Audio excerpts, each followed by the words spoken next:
Hello, मेरा नाम है चंद्रहास। स्टडी स्मार्ट में आपका स्वागत है। दोस्तों, आज मैं आपको इस वीडियो में हिस्ट्री के या फिर कह लें एंशिएंट हिस्ट्री के कुछ इंपॉर्टेंट एमसीक्यूज़ करवाने वाला हूं।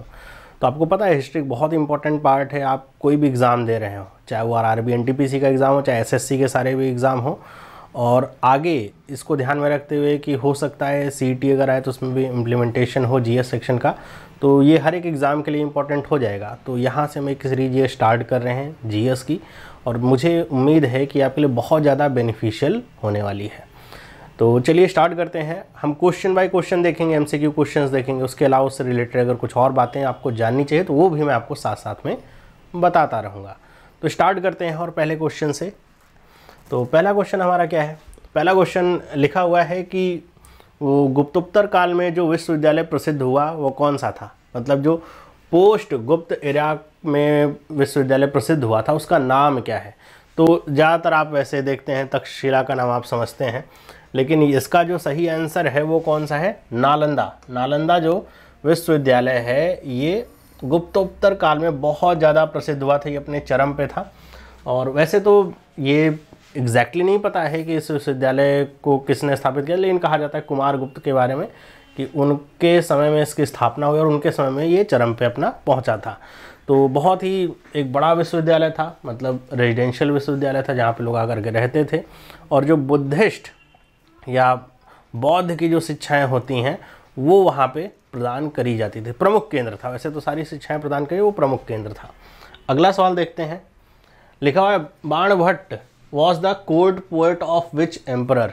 जो बाणभट्ट थे, बाणभट्ट का नाम आपने सुन रखा होगा, तो वो कौन से राजा के दरबारी कवि थे? तो इसका सही आंसर क्या है? तो इसका सही आंसर है हर्षवर्धन। चौथा वाला ऑप्शन इसका सही है। हर्षवर्धन के दरबारी कवि थे बाणभट्ट। और बाणभट्ट के बारे में आपने सुन रखा होगा, इन्होंने हर्षचरित नाम से रचना करी थी, जो आपके एग्जाम में कई बार पूछी जाता है कि हर्षचरित जो लिखा गया वो किसके द्वारा लिखा गया? बाणभट्ट के द्वारा लिखा गया है। इसके अलावा एक और इनकी कृति है जो बहुत ही ज़्यादा फेमस है, उसको किस नाम से जानते हैं? उसको जाना जाता है कादम्बरी के नाम से। आपने सुना होगा कादम्बरी। तो ये जो इनकी रचना है कादम्बरी, ये भी बहुत ज़्यादा फेमस है, जो आपके एग्ज़ाम में कई बार पूछी गई है। ओके, आगे बढ़ते हैं, अगला क्वेश्चन देखते हैं। अगला क्वेश्चन है, लिखा हुआ what inspires the painting of Ajanta. Ajanta की जो गुफाएं हैं, आपको पता होगा अजंता की गुफाओं में पेंटिंग खोजी गई थी, तो वो वहाँ पे जो पेंटिंग है मूल रूप से वो किसके लिए समर्पित है या फिर किसके उपलक्ष्य में पेंटिंग्स को बनाया गया? तो इसका सही आंसर क्या है? तो वहाँ पे ज़्यादातर जो पेंटिंग्स हैं वो भगवान बुद्ध को दिखाते हुए, उनके जीवन कथाओं को दिखाते हुए बनाई गई हैं। तो इसका सही आंसर क्या है? कंपैशनेट बुद्धा। ओके, दयालु बुद्ध की पेंटिंग्स वहाँ पे बहुत बनाई गई हैं और इसी के लिए वो गुफाएं फेमस हैं। अगला सवाल देखते हैं। अगला सवाल हमारे सामने है कि ये कौन सी गुफाएं हैं? डैश, ये कौन सी गुफाएं हैं जो कि मुंबई हार्बर स्थित आपके स्कल्प्टेड केव्स में लोकेटेड हैं, जो कि मुंबई हार्बर में है? तो इसका सही आंसर क्या है? तो मुंबई के पास है, मुंबई हार्बर में कौन सी गुफाएं हैं? तो इसका सही आंसर है एलिफेंटा की गुफाएं हैं।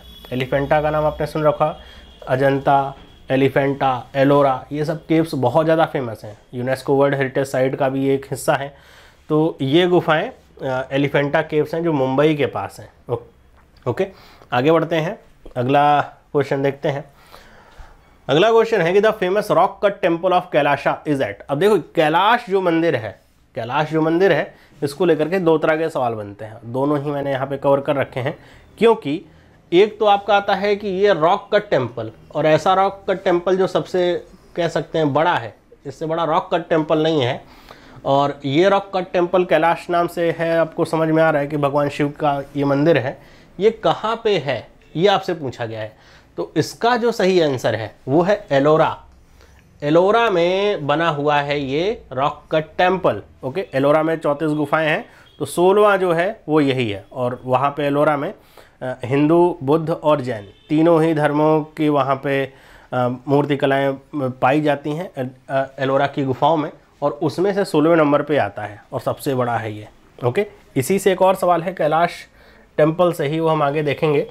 लिखा coins made of metal first appeared in, कि मतलब धातु से बने जो सिक्के हैं, भारत की बात हो रही है, भारत में धातु से बने जो सिक्के हैं वो पहली बार कब जो है प्रेजेंट पाया जाता है कि मतलब कब समझा जाता है कि वो प्रचलन में आए, तो ये था समय 6th सेंचुरी BC का, या फिर आप कह सकते हैं कि 600 BC तब से प्रचलन में पाए जाते हैं भारत में धातु के सिक्के। उससे पहले धातु के सिक्के नहीं होते थे। जब महाजनपदों का समय था, जो 16 महाजनपद थे, तो हर एक जनपद के अलग अलग सिक्के हुआ करते थे। उनका कोई शेप ऐसा नहीं होता था यूनिफॉर्म, ऐसा गोलाकार शेप होता था, वो किसी भी शेप में हुआ करते थे और उनके ऊपर कुछ ना कुछ पंच किया जाता था। किसी के ऊपर बैल का पंच रहता था, किसी के ऊपर स्वास्तिक का पंच रहता था, तो उससे वो हर जनपद के सिक्के ऐसे अलग होते थे। तो इनका जो प्रादुर्भाव है वो यहाँ से देखा जाता है। और अगर इसमें देखिए तो इसमें सही आंसर क्या होगा, एज ऑफ बुद्धा, या फिर बुद्ध के समय से ये प्रचलन में आए थे मेटल कॉइन। अगर दुनिया की बात करें, दुनिया में भी लगभग इसी समय में आए थे। और जो पहले सिक्के हैं कहा जाता है वो ढाले थे किसने, लिडियंस ने ढाले थे। ओके, अगला सवाल हम देखते हैं। और इसी धातु के सिक्के से ही मेरे को याद आया कि ये धातु के सिक्के ऐसे बनते थे। उसके बाद जब कुषाण आए थे भारत में, तो उन्होंने सबसे पहले जो सिक्के चलाए थे वो आपके ऐसे सिक्के थे जिन पे जो एम्परर हो, जो राजा होते थे, उनका हेड बना होता था, सर बना होता था एक तरफ, और दूसरी तरफ जो भी उनका प्रतीक होता था वो बना होता था। तो उनके द्वारा फिर इस तरह के सिक्के चलाए जाने लगे, जो आगे तक भी उसका प्रचलन रहा। फिर आगे भी जो अब इरा आया, सब राजा फिर ऐसे ही ऐसे सिक्के निकालते थे। तो अगला सवाल है कि Mahabalipuram was founded by. Mahabalipuram का नाम आप सबने सुन रखा होगा, इसकी स्थापना किसने करी थी? तो महाबलीपुरम की स्थापना करी थी नरसिम्हवर्मन प्रथम, है ना, नरसिम्हवर्मन, और आगे आप लिख लीजिए प्रथम। इन्होंने इसकी स्थापना करी थी महाबलीपुरम की। ओके, नरसिम्हवर्मन प्रथम कौन से शासक थे? तो आप इनको कहा जाइए पल्लव शासक थे। ओके, पल्लव वंश के शासक थे, इन्होंने महाबलीपुरम की स्थापना करी थी। आगे बढ़ते हैं। इसको ममल्लापुरम के नाम से भी जाना जाता है। महाबलीपुरम को ममल्लापुरम के नाम से भी जाना जाता है। अगर मतलब ऐसा क्वेश्चन है ममल्लापुरम आए तो महाबलीपुरम के ही बारे में बात हो रही है।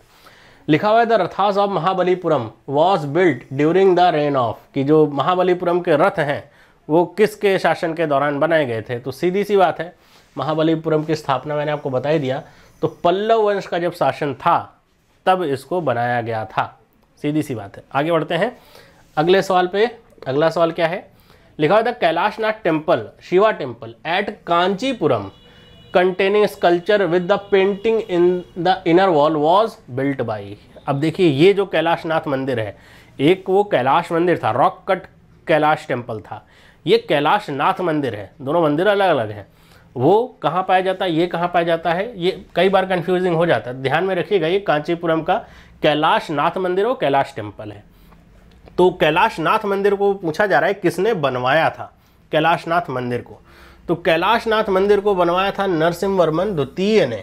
इसका सेकंड वाला आंसर सही है। ओके, ये कांचीपुरम में स्थित है, क्योंकि जो कांचीपुरम थी वो पल्लव जो शासक थे उनकी राजधानी हुआ करती थी। और कांचीपुरम को हजारों कहा जाता, हजारों मंदिरों का शहर कहा जाता था। तो उन्होंने भगवान शिव को लेकर के ऐसे बहुत सारे मंदिर बनवाए थे, उसी में से ये भी है। अगला सवाल है the title Indian Napoleon has been attached to. भारतीय नेपोलियन, ये जो टाइटल है ये किसको दिया गया था? तो वैसे तो कहा जाए कि पूरा सवाल ऐसे सही नहीं है अपने कॉन्टेक्स्ट में अगर देखा जाए तो। इसका वैसे सही आंसर क्या है? समुद्रगुप्त, है ना, सेकंड वाला आंसर है। इन समुद्रगुप्त को भारतीय नेपोलियन कहा जाता है, क्योंकि नेपोलियन ने जैसे किया था विश्व विजय अभियान, वैसे समुद्रगुप्त ने भी बहुत बड़ा विजय अभियान छेड़ रखा था। बस डिफरेंस इतना था कि समुद्रगुप्त पहले आए थे, नेपोलियन तो बहुत बाद में आए। दूसरी बात कि इस तरह का जब भी कंपैरिजन होता है, जैसे कालिदास को कहेंगे कि वो इंडिया के शेक्सपियर हैं, तो ऐसा कहना विदेशियों के लिए ज़्यादा सही है, अपने लिए उतना सही नहीं है, क्योंकि अगर हम कंपैरिजन करें तो बहुत बड़ा अंतर देखने को मिल सकता है। जैसे यहाँ पे मैं बात करूँ, ये भी समुद्रगुप्त की बात हो रही है कि इनको कहा किसने था? ये सबसे पहली बार तो A.V. स्मिथ ने कहा था, जो कि हिस्टोरियन है। उन्होंने ये जो बहुत बड़ा ग्रेट मिलिट्री कॉन्क्वेस्ट था समुद्रगुप्त का, उन्होंने पछाड़ दिया था, श्रीलंका तक जो है विजय हासिल कर ली थी। इस उपलक्ष्य में उनको कहा था कि बहुत ही बढ़िया, बहुत ही शक्तिशाली राजा थे। और ये जो बात है, लिखा हुआ है कि प्रयाग प्रशस्ति, एक ये समुद्रगुप्त से रिलेटेड ये भी बात है, प्रयाग प्रशस्ति के बारे में जान के रखिए, जिसमें जो भी समुद्रगुप्त की विजय गाथाएँ हैं वो लिखी गई हैं। और किसने लिखा था? तो उनके कोर्ट पोएट थे कौन? हरी सेना, इन्होंने इसको लिखा था। तो इसको पढ़ने के बाद इनको कहा था क्या, इंडियन नेपोलियन। ओके, लेकिन नेपोलियन के बारे में एक बात खास थी। वो बात क्या खास थी कि नेपोलियन तो युद्ध लड़ा, युद्ध हारा भी होगा, लेकिन समुद्रगुप्त आज तक, मतलब जो भी बात कही जाती है कि उसने जितने भी युद्ध लड़े थे समुद्रगुप्त ने, उनमें से एक में भी पराजय हासिल नहीं हुई थी। तो इसलिए समुद्रगुप्त की तुलना नेपोलियन से करना थोड़ा सही नहीं है। ओके, मतलब अगर ऐसे कहा जाए कि बहुत ही महान राजा थे भारत के, तो नेपोलियन, ये समुद्रगुप्त से रिलेटेड एक सवाल आपसे पूछा जाता है। सिक्कों के बारे में देख रहे हैं कि उनके द्वारा जारी किए गए सिक्के थे ये। तो ये जो सिक्के थे, तो उसमें कई बार कहा जाता है कि वीणा बजाते हुए किस राजा ने या फिर किस शासक ने अपने सिक्के निकाले थे, तो वो समुद्रगुप्त ही थे। ना सिर्फ राजा, एक बहुत ही अच्छे वाद्य यंत्र बजाने वाले पोएट भी, तो कई सारे गुण उनमें मौजूद थे। लिखा हुआ है which was the only Indus site with an artificial brick dockyard. कि आर्टिफिशियल ब्रिक मतलब जो, जैसे आजकल हमारे यहाँ ईंटें बनाई जाती हैं ना, पहले के समय में तो पत्थर होते थे, लेकिन उस समय भी पक्की ईंटें ऐसे कृत्रिम रूप से बनाई गई, उनसे बना हुआ एक डॉकयार्ड। डॉकयार्ड का मतलब जहाँ पे जहाज आकर के ठहरते हैं या फिर अपना कोर्स तय करते हैं, थोड़ी दूर रुकते हैं। तो वो जो डॉकयार्ड है इस तरह का, जैसे आजकल बनाया जाता है मॉडर्न समय में, ऐसा डॉकयार्ड कहाँ पे मिला था? तो ये इंडस साइट में मिला था। कहाँ पे? लोथल में। ओके, ध्यान रखिएगा, लोथल में इस तरह का डॉकयार्ड मिला था। लेकिन इसमें भी हिस्टोरियन के अलग अलग मत हैं, आपको पता है। कुछ लोग ये कहते हैं कि वो डॉकयार्ड नहीं था, वो ये कहते हैं कि वो एक बहुत बड़ा एक टैंक था पानी को स्टोर करने के लिए। कुछ लोग कहते हैं बहुत बड़ा स्नानागार था, लेकिन कहा उसको जाता है कि वो डॉकयार्ड ही था। कुछ लोग मतलब पचा नहीं पाते कि उस समय ऐसा कैसे हो सकता है, लेकिन अभी क्या करें। तो लोथल के बारे में अगर हम बात करें, लोथल कहाँ पे मौजूद है, तो आप देख रहे हैं गुजरात के पास ऐसे मौजूद है लोथल। ओके, एकदम किनारे पे है। और यहाँ पे जो भी व्यापार का, मतलब ये जो लोथल था उसमें व्यापार का बहुत प्रमुख केंद्र था। ये साबरमती नदी के किनारे था। तो लिखा हुआ it was excavated besides the river Sabarmati. Sabarmati के किनारे एक्सकवेट किया गया था। 1954 में पहली बार इसकी खोज हुई थी। ओके, मतलब ये ढूंढा गया था। आगे बात करते हैं। लिखा हुआ the number system 0 was invented by. ये तो बहुत ही आसान सवाल है, ये तो सबको पता है। इसका आंसर क्या है? आर्यभट्ट। आर्यभट्ट ही थे जिन्होंने 0 का आविष्कार किया। मतलब 1 से लेकर के 9 तक नंबर सभी जानते थे, उसके आगे क्या होगा ये नहीं पता था, या फिर 1 से पहले क्या होगा ये नहीं पता था। तो 0 की जो शुरुआत हो आर्यभट्ट ने करी थी। बुद्धा का मतलब क्या होता है? बुद्ध, जैसे भगवान बुद्ध को बुद्ध कहा गया, तो बुद्ध का मतलब क्या हुआ? कुछ मतलब होना चाहिए। तो बुद्ध का आप किसी को भी कहते हैं तो उसका मतलब होता है द इनलाइटन वन, मतलब जिसको ज्ञान की प्राप्ति हो गई हो, वो क्या कहलाएगा? बुद्ध कहलाएगा। ओके, आगे बढ़ते हैं अगले सवाल पे। ये सब थोड़े आसान सवाल हैं। जैसे name the capital of Pallavas, ये मैंने आपको पहले ही बताया। पल्लव जो राजा थे उनकी कैपिटल क्या थी? कांचीपुरम। ओके, तो ये इसका फर्स्ट वाला जो आंसर है ये सही है, कांचीपुरम उनकी कैपिटल थी।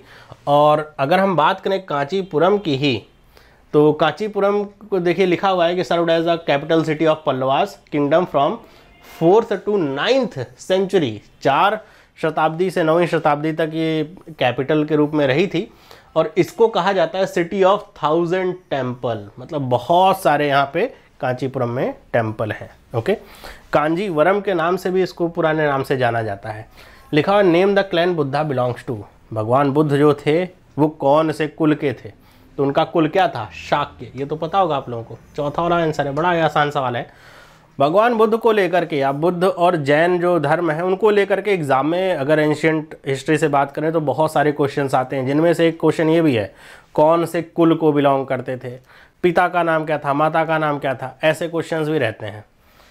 आगे बढ़ते हैं, अगला सवाल है most of the Chola temples were dedicated to. जो चोल राजा थे, सब ये साउथ इंडिया के ही राजवंश हैं। जो चोल राजा थे उन्होंने जो टेम्पल्स बनवाए थे वो ज़्यादातर टेम्पल्स कौन से भगवान को समर्पित थे?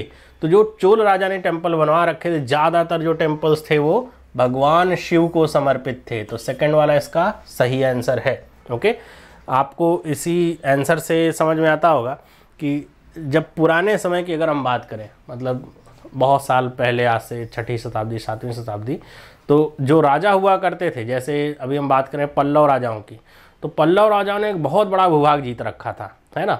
इसी तरह चोल राजा है, तो चोल राजाओं ने एक बहुत बड़ा भूभाग जीत रखा था। ना सिर्फ साउथ इंडिया से नॉर्थ इंडिया तक भी वो पहुंच गए थे। ओके, इसी से एक सवाल आएगा अभी आगे। यही सवाल है। लिखा हुआ the title of Gangai Kondan was adopted by the following Chola king. कौन से चोल राजा ने गंगाई कोंडन ये जो टाइटल है वो लिया था? तो गंगाई कोंडन का मतलब क्या हुआ? मतलब गंगा के जो क्षेत्र हैं उनको भी जीतने वाला। तो ऐसा कौन था? तो ऐसे थे राजेंद्र वन प्रथम। इन्होंने ये टाइटल अपने आप को दिया हुआ था, क्योंकि ये मतलब इलाके जीतते जीतते ये बंगाल, बिहार, ये सब के जो इलाका थे ये भी इन्होंने जीत लिए थे, इसीलिए इन्होंने ये टाइटल लिया था। अगला सवाल क्या है? अगला सवाल है the people of the Indus valley civilization usually built their houses of. कि जो सिंधु सभ्यता के लोग थे, सिंधु घाटी सभ्यता के जो लोग थे, उन्होंने जो अपने घर हैं वो किस चीज़ के बना रखे थे? तो आप कहोगे कि घर बनाएंगे किसके? उस समय तो कुछ नहीं रहता होगा ऐसा, है ना सीमेंट, ना ऐसे कंक्रीट ऐसा। लेकिन आपको जानकर के भी आश्चर्य होगा, नहीं पता है कि उनके घर पक्के ईंटों के बने हुए थे। जैसे आजकल हम पक्की ईंटें इस्तेमाल करते हैं, उस समय वो लोग पक्की ईंटों का इस्तेमाल करते थे और उसके घर बने हुए थे। इसीलिए कहा जाता है बहुत ही एडवांस जो सिविलाइजेशन थी वो थी। लेकिन वो कहाँ विलुप्त हो गई, कैसे विलुप्त हो गई, इसको लेकर के अभी भी बहुत सारे मत हैं। लिखा pillared hall where the Buddhist monk worshipped were known as. कि मतलब खंभे वाले ऐसे हॉल होते हैं जहाँ पे जो बौद्ध धर्म के मॉन्क होते हैं वो प्रार्थना करते हैं, वो क्या कहलाते हैं? तो ध्यान रखिएगा, उनको चैत्य कहा जाता है, स्तूप नहीं कहा जाता है। स्तूप का मतलब जहाँ पे भगवान बुद्ध की कुछ अवशेषों को रखा गया वो होते हैं स्तूप। चैत्य ऐसी जगह है जहाँ पे जो बुद्धिस्ट मॉन्क होते हैं वो बैठ करके प्रार्थना करें। ओके, नेक्स्ट क्वेश्चन क्या है? लिखा हुआ है the stories of Buddha's birth and previous lifes are contain in. जो स्टोरीज हैं बुद्ध की प्रीवियस लाइफ की या फिर उनके बर्थ की, वो किसमें अंतर्निहित यहाँ पे किसमें लिखी गई हैं? तो वो इसका थर्ड वाला ऑप्शन है जातक कथाएं। अभी हमने बात करी थी ना अजंता केव्स की। अजंता केव्स में जो पेंटिंग्स बनी हुई हैं वो यही हैं, जातक कथाएं ही हैं, जो दिखाया गया है कि बुद्ध के जन्मों के बारे में, बचपन के बारे में, वो सारी चीज़ें उन पेंटिंग्स में दर्शाया गया है। आगे बात करते हैं, अगले सवाल पे आते हैं। लिखा हुआ mention the place where Buddha attain enlightenment. मतलब ऐसी जगह जहाँ पे बुद्ध को ज्ञान प्राप्ति हुई थी वो कौन सी है? बहुत ही आसान आंसर है। क्या आंसर है इसका? बोध गया, बिहार में मौजूद बोध गया। ओके, वहाँ पे भगवान बुद्ध को ज्ञान की प्राप्ति हुई थी। तो ये क्वेश्चन आपको समझ में आ रहा है? काफ़ी आसान से क्वेश्चन है, लेकिन ये सारे क्वेश्चन बहुत ही इंपॉर्टेंट हैं आपके एग्जाम के लिए। अभी तो ऐसा लगता है बाद में जा करके एग्जामिनेशन हॉल में फिर परेशानी होती है कि वो बोध गया था, फिर कपिल वस्तु था, या फिर सारनाथ था। तो बोध गया, बोध से ही याद रखिएगा कि भगवान बुद्ध को वहाँ पे ज्ञान की प्राप्ति हुई थी। ओके, अगला सवाल है और ये है आपके लिए। लिखा हुआ है ग्रीक एम्बेसडर जो कि चंद्रगुप्त मौर्य के दरबार में भेजा गया था। चंद्रगुप्त मौर्य के दरबार में कौन सा ग्रीक एम्बेसडर भेजा गया था? आपको बताना है इसका सही आंसर क्या होगा। Kautilya, Justin, Seleucus, Nicator, Megasthenes. वैसे तो बहुत ही आसान सा आंसर है, अगर आपको पता है तो आप मुझे कमेंट करके इसका आंसर बताइएगा। तो आज के इस क्लास में इतना ही। ऐसे ही मैं आपको इस तरह के वस्तुनिष्ठ क्वेश्चन या मल्टीपल चॉइस क्वेश्चंस कराता रहूँगा हिस्ट्री के, और आपको बहुत सारे ऐसे क्वेश्चंस तैयार होते रहेंगे। और आप मुझे बताइएगा ज़रूर कि आपको ये जो क्वेश्चंस हैं ये कैसे लगे, कुछ आपको समझ में आया। अगर कोई दिक्कत है तो वो भी आप मुझे बता सकते हैं, कुछ और इंक्लूड अगर करना है तो वो भी आप मुझे कमेंट करके बता सकते हैं। और अगर आपको वीडियो अच्छा लगा है तो वीडियो को लाइक ज़रूर दीजिए ताकि ये बाकी लोगों तक भी पहुँचे। और आपका क्या विचार है इसके बारे में वो भी आप मुझे बताइएगा ज़रूर। और चाहते हैं अगर इस तरह के वीडियोस आपको मिलते रहें तो आप चैनल को सब्सक्राइब करके रख लीजिए ताकि आपको हर एक वीडियो की अपडेट मिलती रहे। इसका जो पीडीएफ है, सबसे इम्पोर्टेंट बात पीडीएफ वाली, इसका जो पीडीएफ है वो आपको मिलेगा टेलीग्राम चैनल पे, स्टडी स्मार्ट के टेलीग्राम चैनल पे, जिसका जो लिंक है वो डिस्क्रिप्शन में आपको नीचे देखने को मिलेगा। और मैं इसको कमेंट बॉक्स में पिन कर दूंगा टेलीग्राम चैनल का लिंक, तो वहाँ से आप इसको डाउनलोड कर सकते हैं, इसका पीडीएफ। ओके, तो मिलते हैं हम अगली क्लास में, तब तक के लिए सभी लोगों को बाय।